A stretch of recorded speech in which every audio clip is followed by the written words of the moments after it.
bisik-bisik sekarang ni sebab saya nak tercah isteri kepada Cik Syahini atau kita shoot oncyber.com. Apa dia buat? Jom.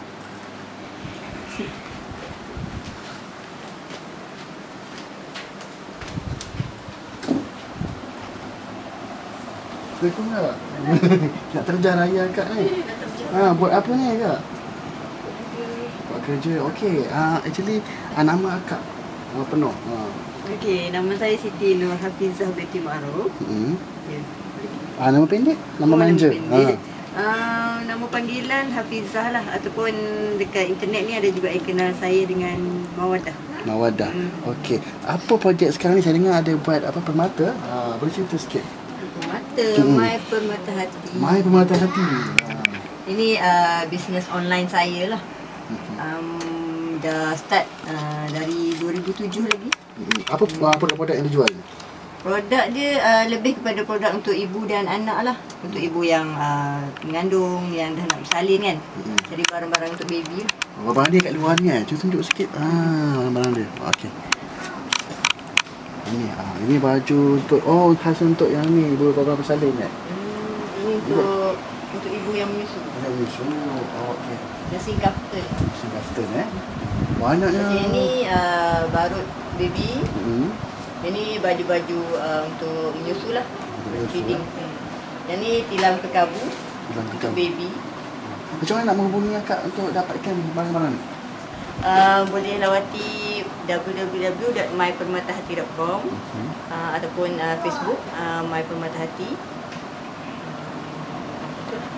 Okey, selalu tak akak ikut take shoot kita buat kemunculan di tengah raya? Sampai hari ini rasanya belum pernah lagi lah. Belum pernah lagi sih. Belum pernah lagi secara official lah. Secara official. Tapi kebanyakannya kalau ada function-function yang melibatkan usahawan internet, biasa saya tak ikut lah. Okey. Belum pernah. Beri 3 menariknya tentang shoot. Menarik dari segi apa tu? Menarik, dia sebut shoot apa yang menarik? Apa yang menarik? Dia sebab dia suami saya. Dia juga mentor saya dalam bisnes internet ni. Apa lagi menarik?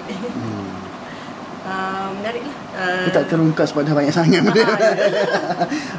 Okey, apa? Dua tu dah cukup tu. Apa hebat. Kekuatan shoot ni yang akan nampak?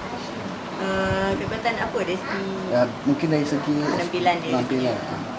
Apa menyebabkan dia boleh approach orang, boleh menghidupkan oncyber.com ni? Kekuatan dia. Dia jenis bersungguh-sungguh lah dalam kalau nak buat sesuatu kan. Kedua, dia ada dia punya plan apa semua sendiri kan. Plan, perancang. Tiga, apa ni? Apa orang panggil istiqamah lah. Bila dia buat sesuatu tu dia kalau boleh nak berjaya betul-betul lah. Tak adalah buat sekerat jalan je apa kan. Okey, kalau live dia pula, dia seorang lelaki macam mana? Okey, kalau dari segi dalam keluarga, dia seorang yang lelaki yang baik dengan isteri dia, dengan anak-anak dia, ibu bapa, dengan adik-beradik semua. Okey, kau panggilan manja kat orang apa? Panggilan manja. Kita panggil abang biasalah. Okey, terima kasih kak. Semoga doakan perniagaan akak berkembang maju. Terutama bila kita dah postkan dalam Putar-Putar TV nanti. Okey. Sama-sama. Baik, bersama kerja. Okey. Kita nak gerak, kita nak balik dah sebenarnya sebab dah lama sangat lepak rumah dia ni.